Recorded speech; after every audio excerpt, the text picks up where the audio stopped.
அவர் நல்லா இருக்காரு டாக்டர். இப்போ என் பிள்ளைக்கு தான். என்ன உன் பையனை எலி மருந்து சாப்பிட்டானா? இல்ல டாக்டர், அவனுக்கு லூஸ் மோஷன். இது யாருமா? என் மாமியார் டாக்டர். சரி, பேர சொல்லு. சுபா. சுபாவா? என்னம்மா பார்க்க ஆம்பளை பையனாட்டா இருக்கா, பொம்பளை பேரை வச்சிருக்க? என் பேரு டாக்டர் உன் பேரை யாருமா கேட்டா? உன் பையன் பேரை சொல்லு. சரவணன். வீட்டுல நாங்க செல்லமா சரண் சரண் தான் கூப்பிடுவோம். நீ எப்படியோ கூப்பிட்டு தொலை. பையன் எப்படி வெளியே போறான்? கதவு திறந்து வச்சா போதும் டாக்டர், அப்படியே வெளியே ஓடிடுவான். அதனால நாங்க எப்பவுமே கதவை பூட்டியே வச்சிருப்போம். ஏமா நீ எப்பவுமே இப்படித்தானா? இல்ல டாக்டர், வீட்டுல நான் சுடிதார் நைட்டி எல்லாம் போடுவேன். வெளியே வந்திருக்கேன், அதனால புடவை கட்டியிருக்கேன். ஐயோ ராமா, உன் புருஷன் ஏன் விஷம் குடிச்சான்னு இப்பதாம்மா தெரியுது. பையன் சாப்பிட்டானா? இல்ல டாக்டர், அதுக்குள்ள அவன் கையை கழுவிட்டேன். இல்ல வாயில எடுத்து ஏதாவது வச்சிருப்பான். மா படுத்தாதம்மா, நானே டென்ஷன் ஆக கூடாதுன்னு பாத்துட்டு இருக்கேன். நீ போய் உன் புருஷன் வர சொல்லுமா. அவரு வெளியே போயிருக்காரு டாக்டர்.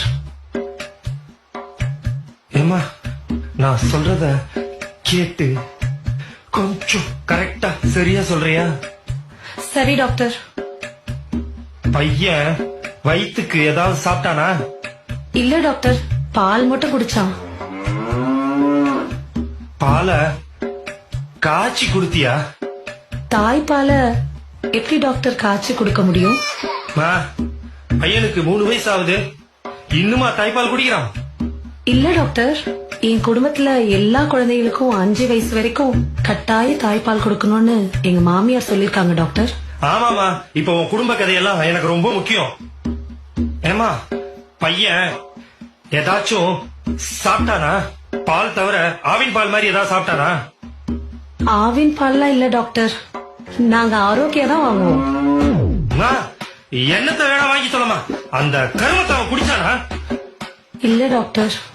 மோஷனு தண்ணி மாதிரி போறானா? இல்ல டாக்டர், கொஞ்சம் சாம்பார் மாதிரி போறான். என்னது சாம்பார் மாதிரி போறானா? அதுல கொஞ்சம் சோத்த போட்டு பிசைஞ்சு அவனுக்கு ஊட்டு.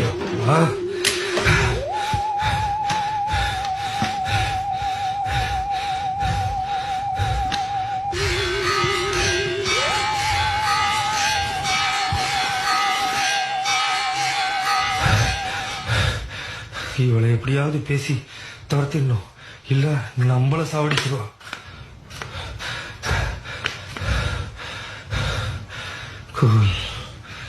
குலாப்பா அம்மா